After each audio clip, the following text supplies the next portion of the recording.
大家好，欢迎大家来到信仰真相探寻栏目，我是伊萨。今天是我频道开播的第一天。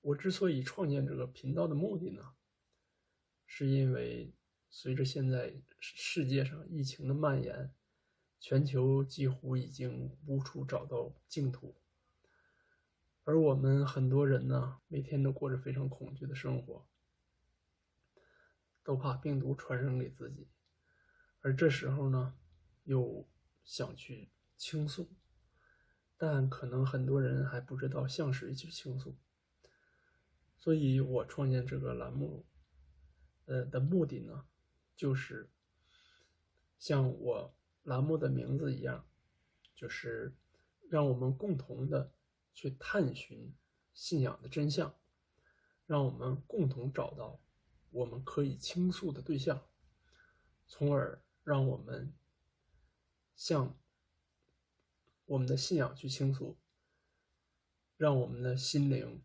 放下，让我们不再恐惧。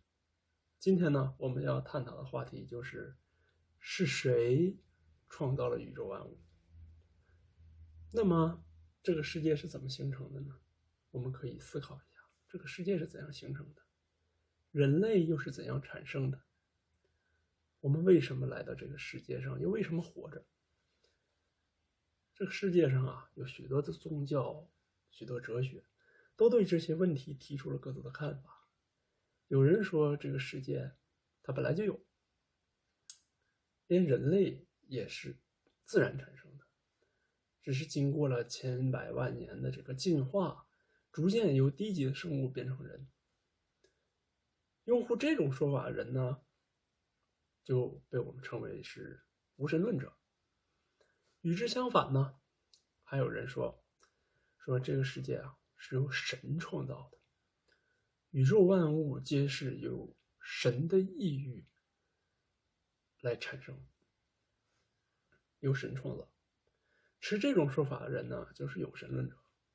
在有神论者又是分为信仰多神的和信仰一神的。那么今天我们就来探寻一下，究竟有没有神，有多少个神？我们知道人类所制造的任何一种产品，不用说，都是我们用智慧和汗水而生产出来的。今天人们已经研制出了许多高科技产品，可是有哪一件不是被制造而产生的呢？咱们想啊，大到万吨的巨轮，小到一根绣花针，有哪一件产品不是人制造的，而是自然产生的呢？我们不可能发现任何一件产品没有生产它、制造它的人，是不是？也就是说，任何一件产品不可能自己产生。那么我们人类本身就可以没有制造者就自然产生吗？这个世界的亿万物种，我们数不胜数的物种，也都不需要制造而自己就能产生吗？我们生活在这个星球上，以及所有的宇宙天体都不需要自己就是制造而自己就能产生吗？这不可能，这绝对是不可能的。任何一件产品都是被制造出来的，没有制造者它就不可能产生。咱们举一个例子，就拿我这块手表来说，假如说啊，我说我有这块手表，这块手表值30万，30万美元。这时候跟哪个人说，哪个人都会说，哇，30万美元，这是哪个大师设计的？什么品牌呀？是不是非常的准呢？这上面镶了多少宝石啊？是金的还是什么什么的，对吧？很多的就是人正常的一个疑惑，这么贵的表它为什么这么贵啊？是不是？是哪个国的？是瑞士的还是日本的，对不对？但是呢，这个人绝对不会问，他说，哎，你这表是自然产生的，它怎么产生的？这么精密的产品，它是怎么自己出来的呀？没有人这么问，是吧？但是呢，我们有没有思考过？就是说，手表再贵，它贵在什么上？它贵的是它的精准，对吧？手表如果不精准，那么再昂贵的钻石啊、珠宝啊镶在上面，那最多是一个名贵的手镯，它称不上手表。那么手表的精准，凭什么说它精准？答案是什么？就是它是依据地球的运转速度，是吧？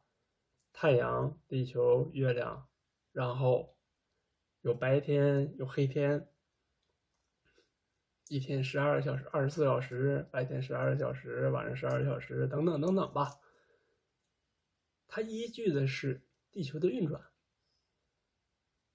而这一个小小的手表，它再精准，它也不如地球精准，还必须是人造出来的。况且说，它上面镶了再多的珠宝，再美的钻石，它不也是取自于地球上的吗？那么这个例子就说明什么呢？比手表更精确的地球，以及太空中亿万的星球，它们都不需要制造，都就自己产生了吗？持这个观点的人就很荒唐了，对吧？以前我看过一个报道，说好像是据现在的探测，全宇宙有4000万个星系，每个星系里面有4000万个星球，大概是这个数据。这个数据的量，我们来想，它不需要创造，都是自然产生，有道理吗？肯定是很荒唐的。咱们再不说表和地球的关系，再举一个实际的例子，比如说一列火车从这个北京到上海，它肯定需要大量的燃料以及电力，有这个足够的马力去驱动。那么这时候我们再思考，地球也在不断的运转，它的动力从何而来？没有人为它提供动力，而它已经不停的运转了多少年？40-50亿年了吧。由于它的精准的运行，我们才能在大地上生存。假设说，地球如果偏离了自己的轨道，靠近太阳那么几公里，那么我们就都已经被燃烧殆尽了。如果远离地球几公里，那么大地上一切也都被冻死了。所以说，假如没有一个安排者，那他怎么能保持这样精准的距离呢？他怎么可能进行这么周密的运行呢？对不对？咱们开车在高速上飞驰，我们能说这个车里没有司机吗？就算说以后可能是无人驾驶的汽车，我们坐在副驾驶上，但是是不是还要人去输入程序呢？他能自己就在地上走吗？不需要任何的这个驾驶，不需要任何的控制，只是一个铁皮装4个轱辘，它就能自己走吗？不可能。一架飞机从天上呼过去了，我们能说它没有飞行员吗？哦，无人机飞行员在下边呢，对不对？遥控啊，它不可能一个铁皮在天上就一直飞，然后让它该做什么做什么，它还能运东西啊，运这个投炸弹呐，救伤员呐，是不是？它不可能。所以说，那精确运转的地球呢？井然有序的太阳系呢？还有浩渺无垠的宇宙中的亿万的星球呢？他们各自都遵循着自己的轨道，在有条不紊地运行着。是什么使他们保持着如此均衡的运动呢？当然我们知道万有引力作用，但我们可以武断地把这奇妙的力归结于没有智慧的自然吗？是自然就有万有引力了吗？其实所有的这一切绝不可能是除了造物主以外任何人去知道的，更不可能是没有思想没有智慧的自然制造自然产生的，这不可能的。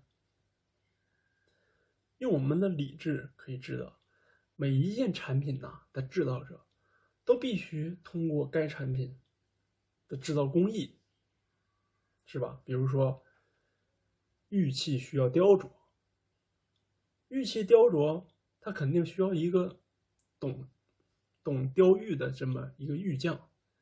你要一块玉给我，我肯定雕不出来，我用什么东西去雕我都不知道。比如电视的组装，那必须他得懂这个电路电子的工人来装啊。你如果让我装，我也不会装，是不是？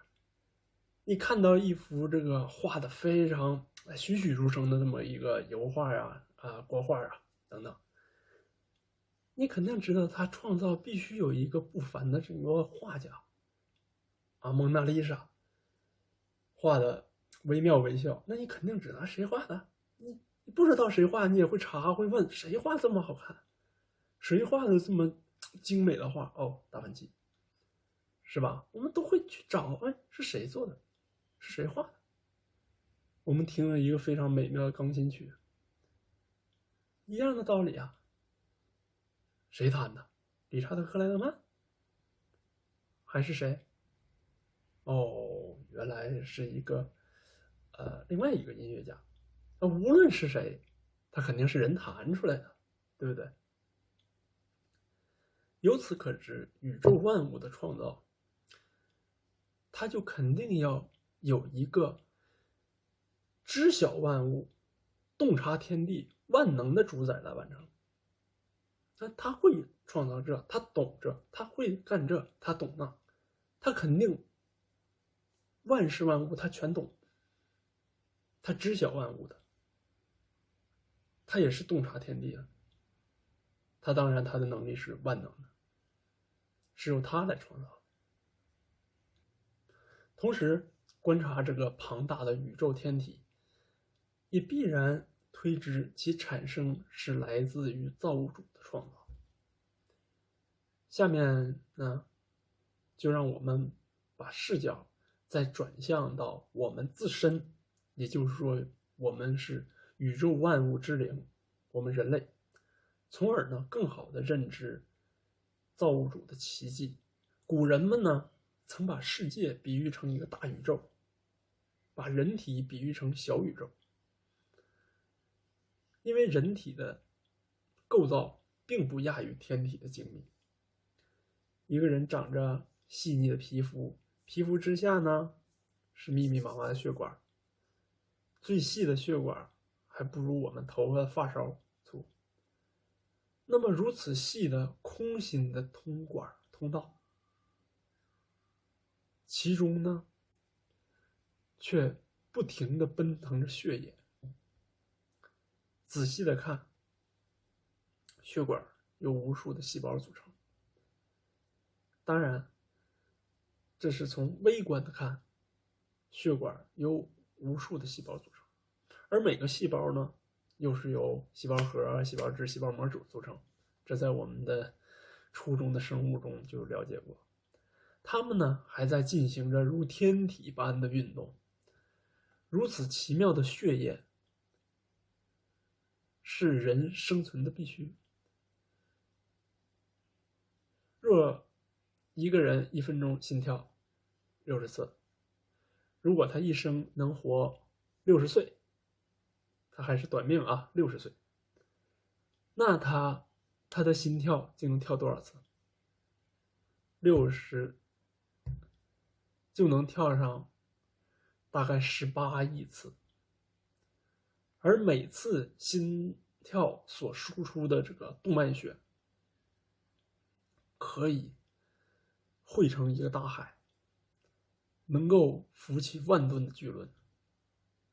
如此奇妙的血液的来源，则是由人体摄入的食物经肝脏、脾脏的作用，转变成糖原，再变成血液。假如我们的科学家们坐在一起，能否研制出一台机器，然后把蔬菜呀、蛋呐、肉啊放进去，它就能生产出血液呢？如果我们这些智慧结晶不能制造，那么没有智慧、没有思维的大自然是怎样制造出来人类的呢？所以，我们面对自身，没有理由否认将自己创造出来主宰，而应认识到，拥有智慧的人类必须由拥有智慧者来加以创造，而且这个智慧肯定要高于人类我们无法用语言所表达的层面，不然它无法创造出拥有智慧的人类。必须由智慧者加以创造，而这个高智慧的造物主是用什么创造我们的？是万能的主宰用精液创造了我们，让我们来到这个美好的世界，给我们维持生命的阳光雨露，给我们赖以生存的各种食物。那么谈到我们的饮食呢，我们的饮食就非常广泛了，来源于大地上生产的谷物，以及肉类呀等等。但如果谷物中没有预先安排益于人体的营养，我们又何以为生呢？如果谷物从土里长出来也是和土一样的营养，我们何以为生，对不对？或者说，就算100种美食，倘若造物主没有给我们摄取这个食物的能力，我们又如何觅食呢？我们能够品尝美味的佳肴，是凭着什么？我们舌头上的9000多个味蕾。如果人类被换成牛的味觉，恐怕今天我们也只能吃草了。我们能够看到绚丽的色彩，是因为我们具有1000万个视觉细胞，而许多动物眼中却都是黑白的。正是我们伟大的造物主创造了我们，并将大自然的宝藏赐予我们，供我们生存，供我们享用。人类呢，受到造物主的宠爱，在这个世界上幸福的生活着。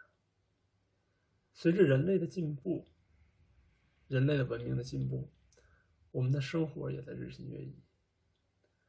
当今的世界已经进入了信息的时代，电脑已经是这个时代的产物。